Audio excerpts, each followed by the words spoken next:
Bueno, buenos días. ¿Tienen a la vista la filmina que dice la exención tributaria? ¿La pueden ver con facilidad? Sí, profe, Sí, sí se ve. profe. Ah, bueno. Ya habíamos empezado a ver ese tema de la exención tributaria en la clase anterior. Y en concreto, habíamos hablado de las 2/3 teorías de la exención tributaria. Nos quedó pendiente el tema de la clasificación de la exención tributaria, que es el tema que vamos a ver el día de hoy. La primera de las clasificaciones, ninguna es que sea absolutamente trascendente, simplemente son clasificaciones que ayudan a entender mejor y por eso es que forman parte del programa del curso.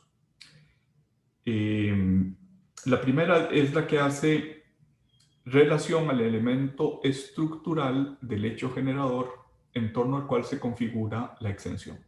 Si se configuran en torno al elemento objetivo o si se configuran en torno al elemento subjetivo. Las objetivas, las exenciones objetivas, son aquellas que hacen relación a cuál es el elemento objetivo del hecho generador. Por ejemplo, en la exención de el agua domiciliar que no exceda 30 metros cúbicos, no importa quién es el sujeto. Lo que interesa es el consumo en el domicilio. Hace relación al elemento objetivo, por tanto es una exención objetiva. En las exenciones subjetivas se hace relación al elemento subjetivo del hecho generador, es decir, quién realiza el hecho generador. Por lo general se habla de sujetos que quieren ser por el legislador incentivados, por ejemplo la Cruz Roja, por ejemplo los bomberos, por ejemplo las municipalidades, por ejemplo los partidos políticos, están exentos del impuesto sobre la renta.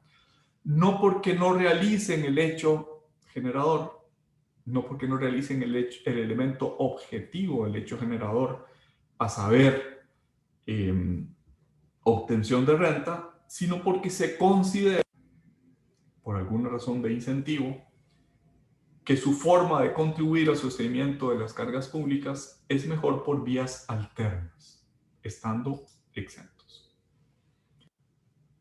Dice el autor Torrealba Navas, se produce en el ámbito, estas últimas, las subjetivas, se producen en el ámbito de las personas obligadas al pago del tributo. Dicho en otras palabras, si no hubiera en la ley la exención subjetiva, quien realiza el hecho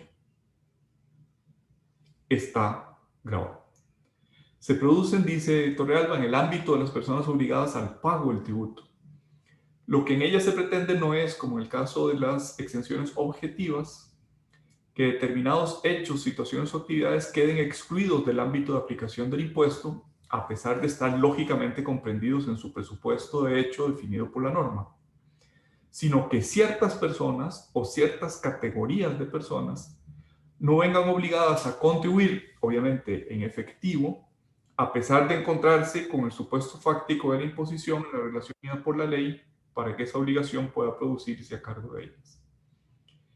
Si se contrastan las exenciones objetivas y las subjetivas, se ve que los elementos diferenciales son precisamente la relación al hecho imponible, al hecho, el elemento objetivo del hecho generador o el elemento subjetivo del hecho generador.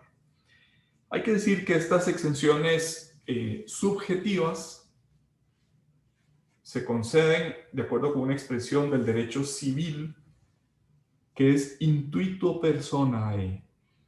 ¿Qué quiere esto decir? Se otorgan no a quienes estén en una situación objetiva, sino a las personas por ser quienes son. Y por tanto no pueden trasladarse, no pueden hacerse valer más allá de los estrictos supuestos en los cuales el legislador las concedió. Es decir, no cabe el razonamiento, por la misma razón hay que dar el mismo tratamiento, porque eso implicaría analogía prohibida en el Código Tributario en materia de exenciones. Dicho en otras palabras, si el legislador le otorgó la exención a la Universidad de Costa Rica, por decir un supuesto solo para fines meramente académicos, y no se la concedió al Instituto Tecnológico o a la Universidad Nacional de forma expresa en la norma, no puede el intérprete decir, como esas otras universidades cumplen la misma función de la universidad porque también son universidades públicas, porque por la misma razón de fondo debería el legislador haberles dado el mismo tratamiento. Hay que extender la exención de la Universidad de Costa Rica a esas otras universidades públicas o universidades del Estado. ¿Por qué no se puede? Porque la exención se otorga intuitu personae en materia de exenciones subjetivas.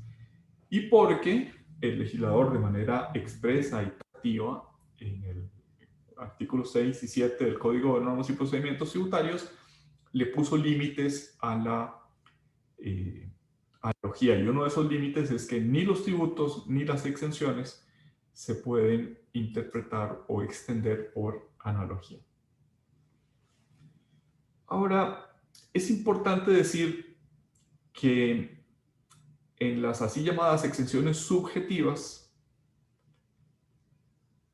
no es que lo sean porque haya un sujeto exento, o mejor dicho, no solo porque haya un sujeto exento. Lo que caracteriza a las exenciones subjetivas es los fines que se pretenden, que son objetivos, que se pretenden con esa exención subjetiva. Es decir, aunque sea cierta la expresión intuitu personae, no es que sea solo por la persona, sino por finalidades que esa persona cumple. Por los principios constitucionales o las finalidades constitucionales que alternativamente al hecho generador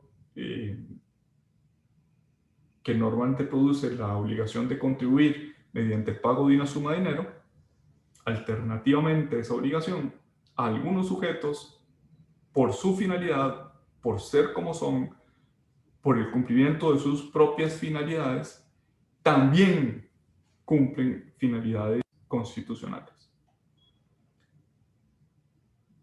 Pongamos un ejemplo de lo que quiero decir para tratar de hacerlo más claro, más explícito. Si el legislador exime a la fundación, vamos a llamar, de protección al yigüirro costarricense, al ave nacional, al otorgar esa exención al sujeto fundación de protección al yigüirro, en realidad no lo hace tanto por ese sujeto como por los fines generales a los que ese sujeto da cumplimiento. Es decir, porque se considera valioso que haya alguien que proteja al ave nacional, haya alguien que investigue, que estudie, que introduzca en la cultura el yigüirro, que no deje que se pierdan determinadas finalidades culturales. Por lo tanto, aún en las exenciones subjetivas hay un cierto rasgo de objetividad. Es decir, no son simplemente porque la fundación de ayuda al yigüirro o de protección al yigüirro me caiga bien. No es por una graciosa concesión del legislador a algunos entes, sino por la finalidad, por los fines a los que esa entidad exenta subjetivamente, da cumplimiento. En cambio, en una exención objetiva, aunque los fines también están presentes, lo importante no son tanto esos fines, sino que la actividad puede entenderse como en sí misma merecedora de la exención. A ver si soy capaz de explicarme. En un impuesto general a los combustibles fósiles, el legislador podría decidir algunos de esos combustibles van a estar exentos del impuesto. Y esa es una exención objetiva. Por ejemplo, la gasolina de los aviones, el combustible de los aviones va a estar exento, mientras que todos los demás van a estar grabados. Por supuesto que hay una finalidad en esa exención. La finalidad probablemente tenga que ver con atraer a líneas aéreas a Costa Rica y a que así se incremente el turismo en Costa Rica. Pero es una exención en la cual, a pesar de que en la intención del legislador el fin estuvo presente, lo realmente relevante es la actividad concreta, el hecho generador o el aspecto del elemento objetivo que el legislador tuvo en cuenta a la hora de tomar esa decisión. Desde ese punto de vista, los fiscalizadores en las exenciones subjetivas tienen entre sus potestades la potestad de fiscalizar el cumplimiento de la finalidad.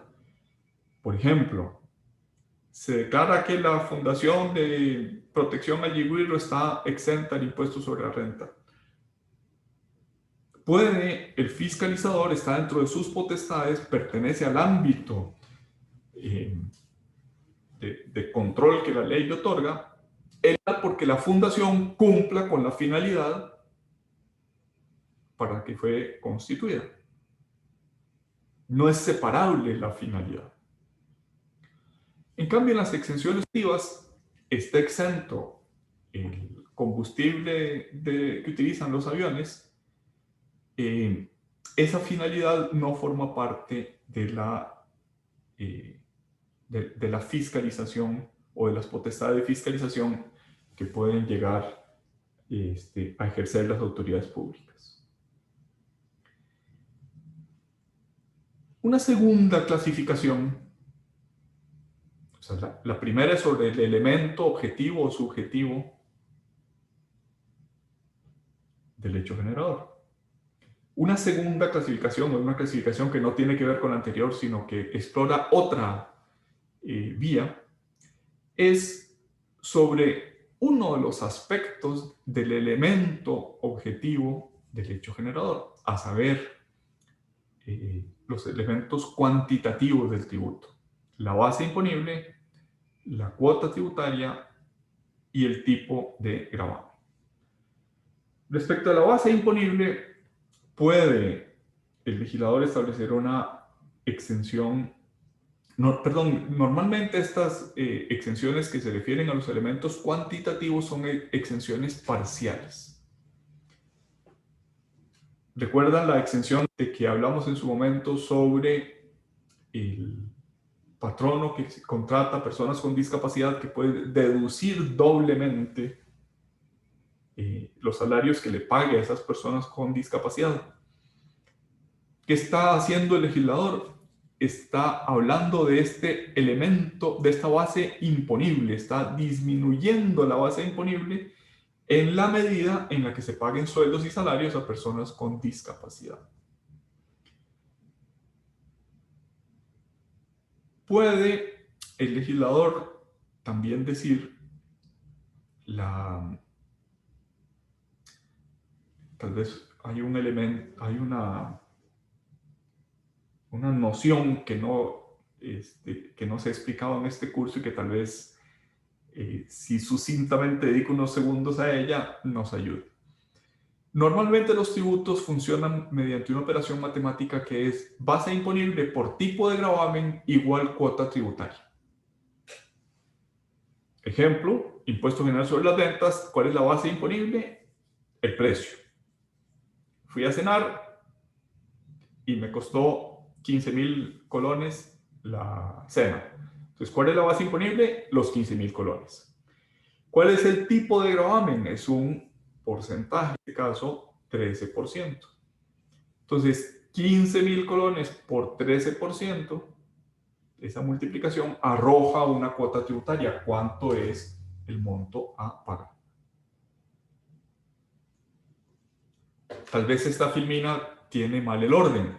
Los elementos cuantitativos, base imponible, tipo de gravamen y cuota tributaria en tercer lugar, porque la multiplicación de los dos primeros es lo que da origen a la cuota, que sería el tercero. Pero bueno, independientemente del orden, la exención puede estar en el tipo de gravamen. Por ejemplo, en la Ley 9635 de fortalecimiento de las finanzas públicas, se modificó el impuesto general sobre las ventas, convirtiéndolo en un impuesto al valor agregado, y se dispuso que algunas actividades, por ejemplo, construcciones, por ejemplo, servicios educativos, por ejemplo, servicios médicos, en lugar de estar en el tipo general del gravamen al 13%, iban a tener tipos reducidos. En el caso de algunas exenciones a la canasta básica, 1%. En lugar del 13%, la exención está en el tipo de gravamen reducido, baja del 13 al 1%. En el caso de los servicios de salud y educación, 1% y 2% respectivamente. Y también puede el legislador incidir a la hora de diseñar una exención en el tercer elemento cuantitativo, que es la cuota tributaria. Por ejemplo, en el proyecto de ley de renta mundial dual, el primer proyecto presentado, se establecía que las personas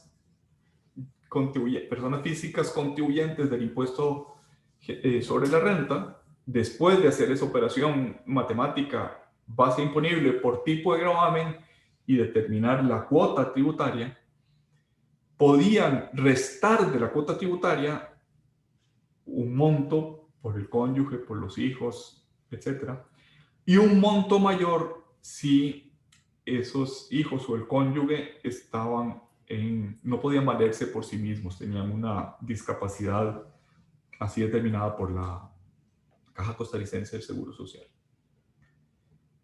Esta es una exención parcial en la cuota tributaria, en el último elemento cuantitativo del tributo. La doctrina española habla de exenciones a nivel de base imponible, sobre todo en aquellas exenciones que pretenden incentivar cierto tipo de inversiones. Por ejemplo, trayendo esto a Costa Rica, las exenciones que en su momento se otorgaron por inversiones en empresas con incentivos turísticos. Si se invertía en un hotel que tuviera contrato de incentivos turísticos, el inversionista podría ser una empresa industrial que invertía en una empresa turística, la empresa industrial que invertía en una empresa turística, podía gozar de una exención en su propio impuesto sobre la renta, es decir, no en el impuesto sobre la renta del hotel, sino en el impuesto sobre la renta de la empresa industrial. Ya hablamos de la exención que afecta la cuota tributaria con los créditos familiares, y acabamos de poner el ejemplo del proyecto de renta global dual, el primer proyecto de renta global dual que establecía unos así llamados créditos en el sentido de que son deducciones del tributo o de la cuota. En Costa Rica, antes de la reforma de la ley 3635, se establecía que los dividendos provenientes de acciones cotizan al 15%. Cotizan no, tributan al 15%. Ahora, decía la ley, si esas acciones cotizan en bolsa, en lugar de cobrarles el 15% general, se les cobraba un 5% de manera especial. ¿Qué quiere esto decir? Hay un tipo reducido que afecta el tipo de gravamen. Ya no es el 15, sino es el 5%. Otro ejemplo similar, los dividendos que provienen de asociaciones solidaristas. Estrictamente hablando, pues no es que se llaman dividendos, sino que se llaman rendimientos o excesos sobre los costos que tiene la asociación solidarista y que los reparte entre sus asociados. ¿Qué es lo que dice la norma? Hasta un salario base 1%, hasta 3 salarios base 5%, y si los dividendos exceden por persona más de 3 salarios base, aplica el tipo general del 15%. Tercera clasificación, totales y parciales. Obviamente una exención parcial implica el no pago de ninguna suma de impuesto o de obligación tributaria. Y las exenciones parciales implica el no pago parcial, el dividir la cuota tributaria en partes y una parte de ella sacarla de la obligación. Generalmente las primeras, las exenciones objetivas y subjetivas, son totales, mientras que las exenciones que afectan los elementos cuantitativos suelen ser parciales. Suelen ser por la aplicación de un criterio de exención cuantitativa en la cuota, podría ser que no haya que pagar suma alguna de dinero. Ejemplo, el patrono que contrata personas con discapacidad podrá deducir doblemente el salario. Supongamos que todos sus empleados tienen discapacidad, son merecedores de ese incentivo y en consecuencia, hecha la resta, el patrono no tiene que pagar suma alguna de dinero al fisco. O sea, aunque la exención está diseñada para ser parcial, podría terminar implicando el no pago total del tributo. Ahora, estas clasificaciones no son incompatibles entre sí, sino que también una exención parcial puede ser objetiva o subjetiva según el elemento del hecho generador que se haya escogido para atenuar los efectos de aplicación de la obligación tributaria. Una cuarta clasificación es la que hace relación con los fines constitucionales o con el instrumento legal, el rango del instrumento legal que se pretende proteger.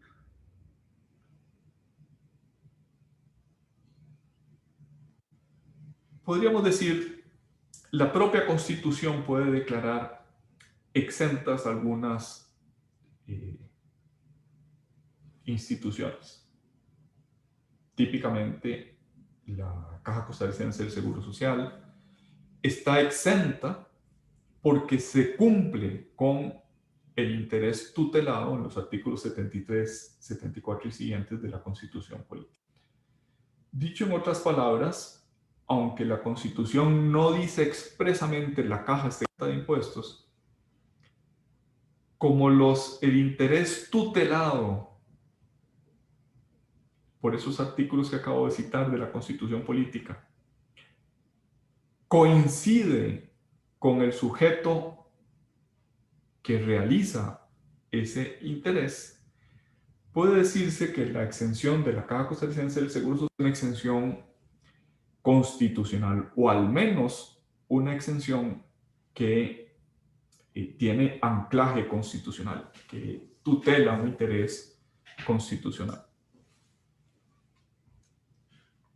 En cambio, otras exenciones, que podríamos llamarlas también constitucionales, pero que se ponen en función ya no de una finalidad prevista en la Constitución de manera objetiva, como la seguridad social, sino en función de la tutela de los derechos individuales del beneficiario, también puede considerarse constitucional en la medida en la que se considere que esa finalidad coadyuva al cumplimiento de ese fin constitucional.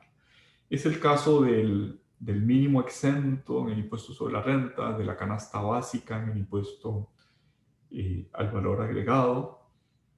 Es decir, el propio contribuyente ya no persigue un fin general, la caja persiguiendo la salud y la seguridad social para el conglomerado formado por los habitantes de Costa Rica, sino es la persona que persigue su propio interés, y ese propio interés es tutelado constitucionalmente.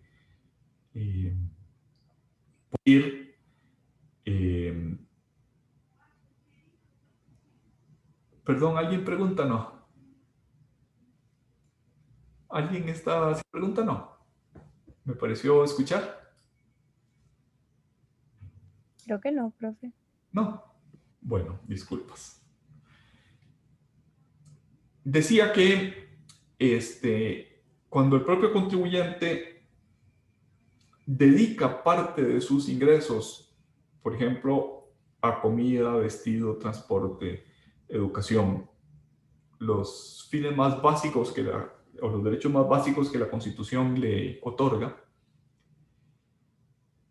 cuando dedica parte de sus ingresos a ello y esa parte está exenta, puede decirse que la exención es constitucional en el sentido de que tutela el cumplimiento de ese mínimo que la Constitución pretende que todos en el país tengan satisfecho.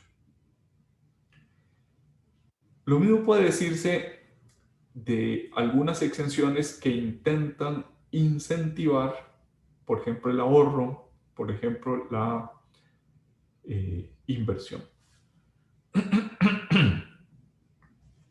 En la ley del impuesto sobre la renta se exonera tanto del tributo como de las cuotas de seguridad social el monto que se aporte a pensión, a un plan de pensión complementaria.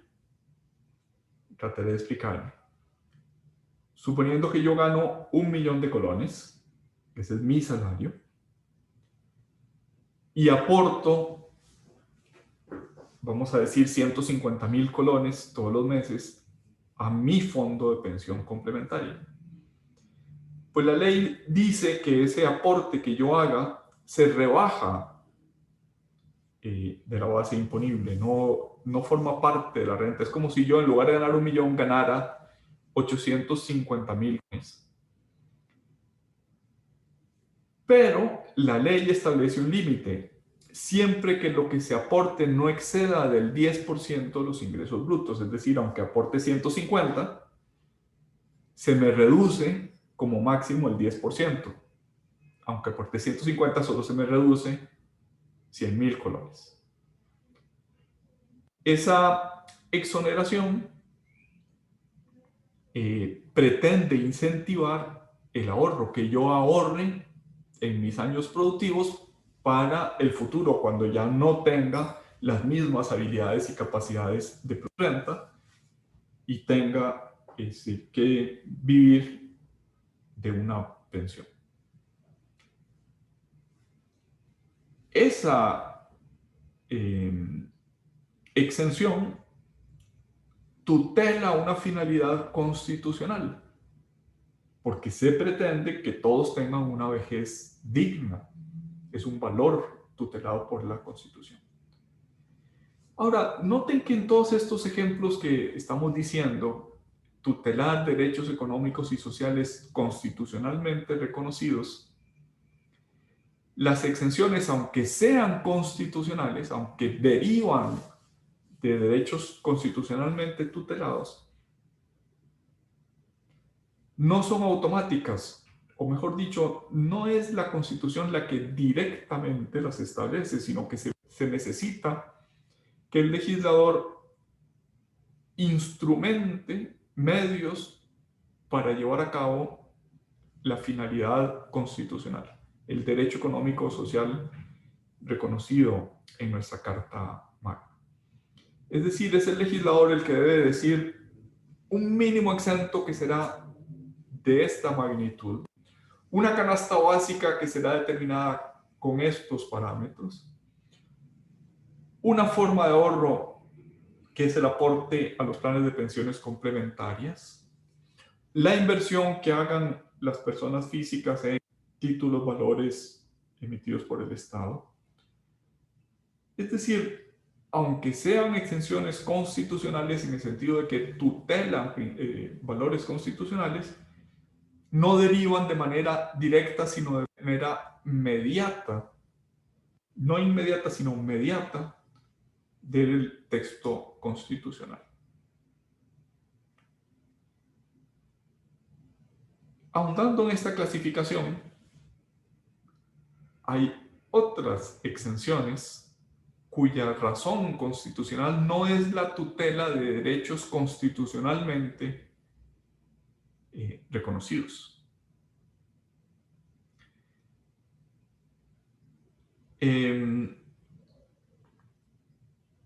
Es decir, aunque el derecho, por ejemplo, en el caso de las pensiones complementarias, aunque el derecho del individuo al ahorro es el que está constitucionalmente tutelado, y hay una exención que podríamos llamar constitucional porque se le permite rebajar ese monto de su propio impuesto. Paralelamente hay otra exención del patrono, de los aportes que hacen los patronos al régimen de pensión complementaria de sus empleados. Es decir, yo gano 1.000.000 de colones, aporto 150.000 colones, hay una exención constitucional que me reduce en 100.000 colones la base imponible de mi impuesto, pero además mi patrono aporta a mi plan de pensión complementaria. Supongamos que aporta otros 100.000 colones, yo aporto 150 y el patrono aporta 100.000. Pues bien, el patrono puede disminuir su impuesto sobre la renta, la base imponible de su impuesto sobre la renta, por los aportes que él haga a mi pensión complementaria. Como el patrono no es el beneficiario formal de esa exención, o mejor dicho, el derecho constitucionalmente tutelado es mi ahorro, aunque se le otorgue una exención al patrono, esas exenciones, su razón constitucional sigue siendo el incentivar el ahorro de los trabajadores.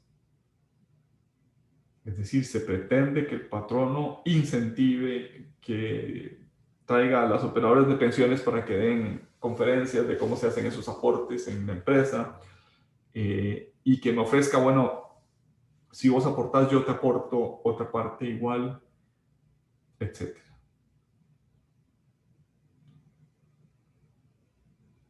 Esas exenciones, sin duda, tutelan un derecho económico social, el ahorro, pero no el ahorro directo del empleado, sino el ahorro indirecto del empleado por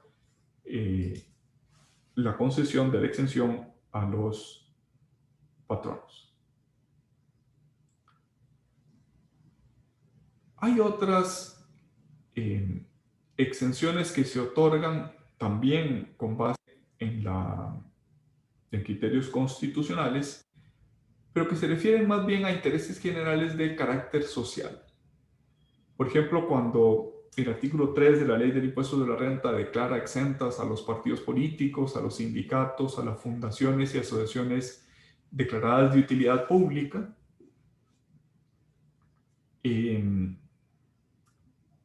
se entiende que esas entidades, partidos políticos, sindicatos, fundaciones, asociaciones, cumplen una finalidad constitucional, es decir, su forma de ser, su mera actuación, da lugar a ese cumplimiento de los fines constitucionalmente tutelados. Es decir, el legislador de la ley pretende darles un trato favorable, no porque le caiga bien el sindicato, no porque le caiga bien la asociación, no para mantener tranquilo al sindicato que no me haga una huelga, sino para que se cumpla con la finalidad que esas instituciones lleguen a cumplir.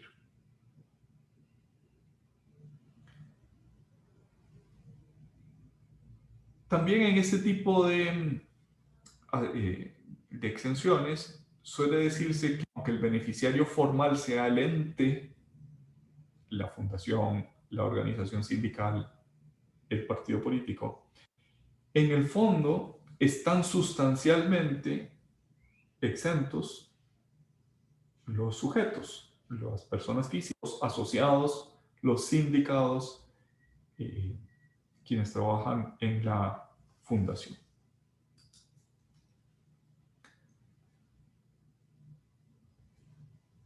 Sin embargo, desde el punto de vista del fundador de la fundación, no puede hablarse de que esa fundación indirectamente favorezca al fundador.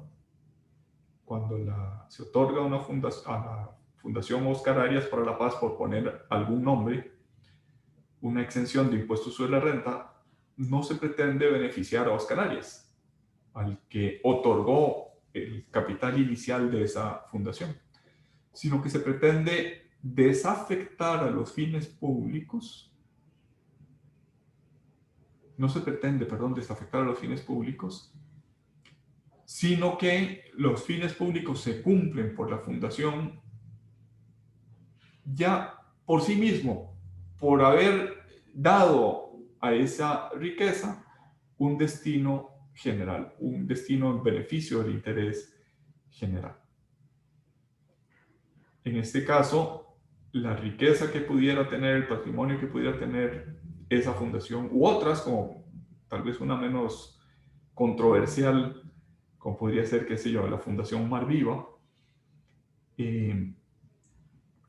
el hecho de que se destine un capital a esas fundaciones de interés público, ya por sí mismo implica el cumplimiento de una finalidad constitucional. Ahora, recuerden que la Constitución política le otorga al Estado costarricense un papel no solo rector de la economía, sino un papel director de la economía. Es decir, puede el Estado costarricense incentivar determinadas actividades.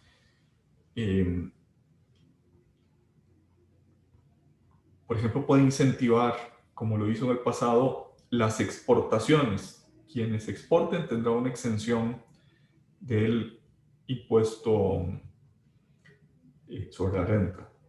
Puede incentivar las actividades turísticas. Queremos, como país, multiplicar el número de habitaciones turísticas y, por tanto, se incentiva a aquellos que tienen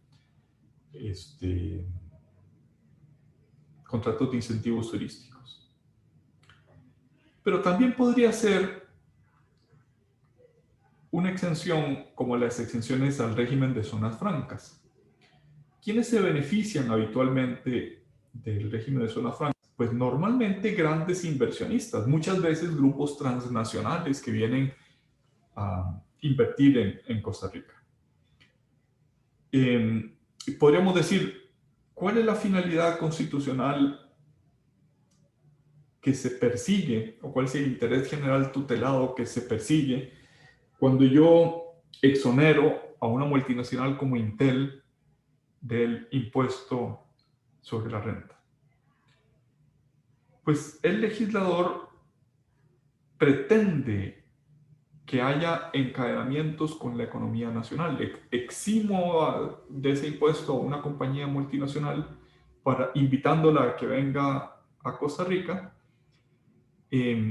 porque eso va a otorgar empleo, salarios, encadenamiento a otros productores nacionales y llegar a producir un ambiente de negocios que es beneficioso para todo el país. No es un secreto que estas exenciones de zona franca han sido muy controversiales, tanto en Costa Rica como a nivel mundial. En Costa Rica ha habido grupos, el partido actualmente en el poder ha sido históricamente proclive a eliminar la exención de regiones de zonas francas, aduciendo que termina produciendo una desigualdad respecto a los demás poderes nacionales. Esa discusión, que es una discusión, digamos, muy seria en los últimos 20 años, hasta el momento a nivel legislativo se ha decantado por mantener la exención, por considerar que es más beneficioso otorgarle ese tipo de exención inversionista del exterior que viene al país. Es beneficioso y da cumplimiento a esa función rectora de la economía que el Estado costarricense tiene encomendada en la Constitución política. Como digo, ha sido muy discutida a nivel nacional y ha sido muy discutida a nivel internacional. Habrán visto por las noticias el que algunos países, el G7 y también la OCDE, promueven un impuesto mínimo global o un impuesto mínimo mundial. En el caso de los Estados Unidos, propuso el último fin de semana de mayo cobrar un 15% como impuesto mínimo a los inversionistas estadounidenses que inviertan fuera de sus fronteras. En otras palabras, si un inversionista viene a Costa Rica y invierte en el régimen de zona franca, si se declara exento, el IRS le va a cobrar un 15% como mínimo en Estados Unidos. Eso pues es una propuesta, no está aprobado en la legislación estadounidense, pero la administración Biden pretende que ese impuesto mínimo global se apruebe a más tardar el 31 de diciembre de este año, para el año entrante.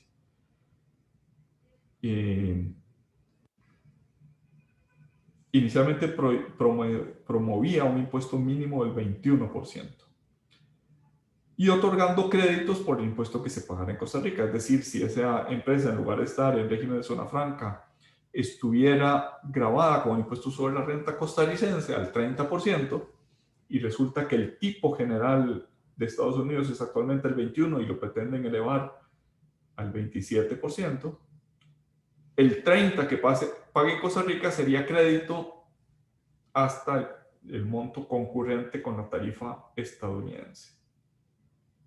Pagaría en Costa Rica y no pagaría en Estados Unidos. Quizás esta última afirmación que acabo de hacer es una sobresimplificación, puesto que hay muchos otros elementos que se toman en cuenta en la legislación estadounidense. Pero en términos generales, lo que quiero decir es que ha sido muy discutido el que haya exenciones de este tipo a nivel mundial. No es lo mismo que el régimen de zona franca, pero en parte se le parece.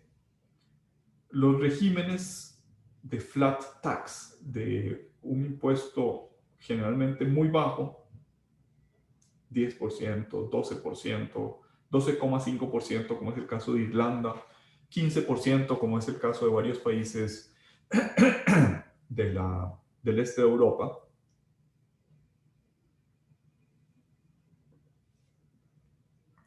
con tarifas mucho menores que las que rigen a nivel de los países exportadores de capitales, de las tarifas que rigen en Europa Occidental, Estados Unidos y Canadá, y más recientemente China y algunos países del sudeste asiático.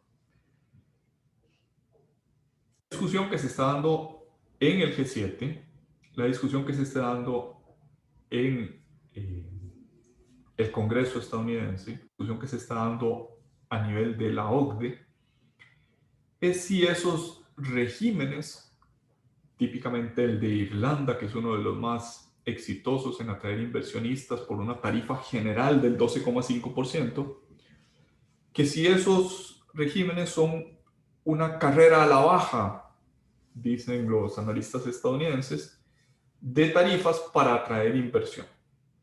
Es decir, Irlanda ofrecía el 15, ahora ofrece el 12 porque hay unos países del este de Europa que pusieron al corte ofreciendo también el 15 que inicialmente ofrecía Irlanda. Y entonces a ese 12,5% de los irlandeses puede ser que Grecia responda diciendo, bueno, pues yo voy a tasar al 10%, y así entre todos terminen en una competencia por atraer capital únicamente por las exenciones. Obviamente hay escuelas de pensamiento que piensan que es beneficioso para el mundo. Típicamente las escuelas económicas liberales o de derecha económica, por llamarla de alguna manera. Pero parece más cerca del pensamiento dominante actual el de que debe haber un mínimo, unos parámetros que no han de ser traspasados, y por esa razón Estados Unidos propuso, como digo, el último fin de semana de mayo, hace 2 semanas, propuso un 15% como tasa mínima o como tipo mínimo para las inversiones en el exterior. Publiqué en el Financiero de esta semana un articulito sobre ese impuesto mínimo global que les voy a hacer llegar. Es un articulito muy chiquito, pero sin duda eso plantea cuál es el tipo de incentivos que Costa Rica debe tener para su régimen de zonas francas, y debería hacernos replantearnos si ese régimen debe ser mantenido como está actualmente o debe modificarse. Un nuevo tipo o una clasificación diferente es lo que se llama exención técnica. El ejemplo típico de las exenciones técnicas son las exenciones a las exportaciones en el impuesto al valor agregado. Explico qué es la exención y después comentamos lo que dice el profesor Albiñana sobre esas exenciones llamadas exenciones técnicas. Es curioso que a pesar de que se estudian esas exenciones técnicas en las clasificaciones, no es cierto que las exenciones se clasifiquen en técnicas y no técnicas, sino que esas disyuntiva o alternativa no suele tener nombre, simplemente se llama técnicas a algunas exenciones. La exención del impuesto al valor agregado a las exportaciones pretende dar cumplimiento al principio del impuesto que se llama grabación en destino.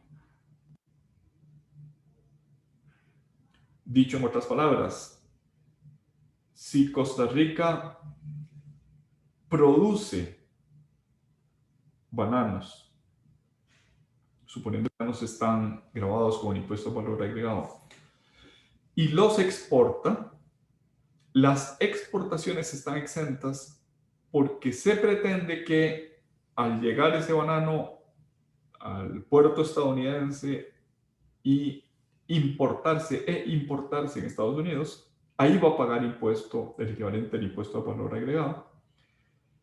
Y así sucesivamente en la cadena de fabricación y comercialización. Es decir, cuando el banano llegue al supermercado y el consumidor lo adquiera, también pagará el impuesto equivalente a nuestro impuesto al valor agregado. Entonces, el principio, que se llama el principio de tributación en destino, se vería roto cuando se traspasa una frontera. Del mismo modo, si Costa Rica importa una computadora fabricada en Estados Unidos, en teoría, Estados Unidos debería exonerarla del impuesto. En Estados Unidos no existe estrictamente el impuesto al valor agregado, pero sí unos sale taxes que funcionan como parecidos a nuestro impuesto al valor agregado. Deberían estar exentos porque van a tributar al pasar por la aduana costarricense. Entonces, en este tipo de exenciones llamadas exenciones técnicas, dice García Almiñana, que no son una excepción al régimen jurídico general del tributo, sino que instrumenta la racionalidad del sistema en el que el tributo se encuentra inserto. En el impuesto al valor agregado, como digo, el principio rector es el principio de tributación según destino, y la exención técnica permite instrumentar, permite conseguir esa finalidad. Normalmente también son exenciones técnicas las que pretenden evitar duplicaciones en el impuesto. Por ejemplo,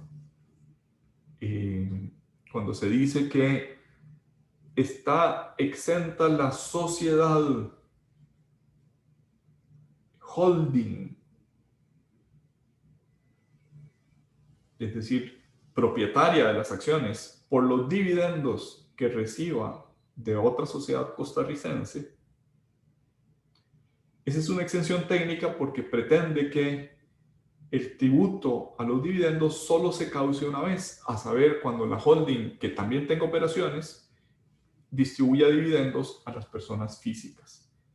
Si no, habría un doble impuesto de la sociedad operativa a la holding, de la holding que también realice operaciones a los individuos accionistas. En otras palabras, ¿qué se pretende con una exención técnica? Se pretende racionalizar el tributo para que cumpla con las finalidades o con los principios que lo rigen y para evitar superimposiciones o duplicaciones o dobles imposiciones sobre una misma capacidad económica o contributiva. Ya hablamos en la clase anterior sobre la diferencia entre exenciones y no sujeciones. Subrayemos ahora que las no sujeciones se caracterizan por encontrarse fuera del ámbito del tributo. Ejemplo, está grabada la renta producto en Costa Rica. ¿Qué no está grabado? ¿Qué no está sujeto al impuesto de la renta? La renta que sea producto. Por ejemplo, ganarse la lotería. ¿Es una renta desde el punto de vista económico? Sí. Desde el punto de vista tributario es una renta no sujeta, es un puesto de no sujeción. Ahora, los supuestos de no sujeción y las exenciones técnicas no son lo mismo, conviene diferenciarlos. Las exenciones técnicas se establecen para evitar dobles o múltiples incidencias tributarias, mientras que las no sujeciones están más allá del aspecto de la realidad que el legislador quiso grabar.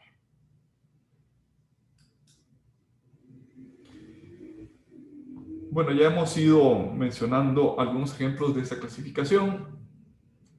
Ya hablamos de exención y no sujeción. Es una típica pregunta de examen, ¿cómo se diferencian? Decíamos en la lección anterior que cuando hay una lista de no sujeciones tienen finalidades puramente didácticas. El legislador pretende que no se confundan, pero las no sujeciones, estrictamente hablando, ya están en la descripción del hecho generador. El legislador se toma la molestia de aclarar, pero podría no hacerlo, y si no lo hiciera, no varía la consecuencia jurídica. En cambio, en el caso de las exenciones, no es una explicación aclarativa de parte del legislador, sino que es una verdadera hipótesis que, si no está contemplada en la ley, no puede suplirse por analogía.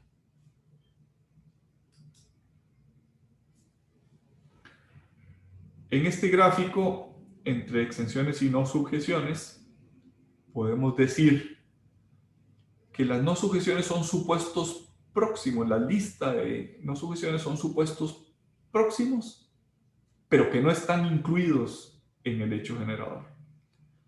¿Esto qué implica? Que las no sujeciones son didácticas, que no son derecho en sentido estricto, o mejor dicho, que la norma que regula una no sujeción puede ser suprimida sin que cambie el hecho de que no están sujetos esos supuestos, porque están próximos, pero no incluidos en el hecho generador. En cambio, en la exención, los supuestos no es que sean próximos, es que sí están incluidos en el hecho generador. Y por tanto, la norma no es que sea didáctica, no es que pueda ser suprimida. Esa es la diferencia entre exenciones y no sujeciones. Bien, si no hay preguntas, vamos a dar un receso de 15 minutos y estamos a las 8:30.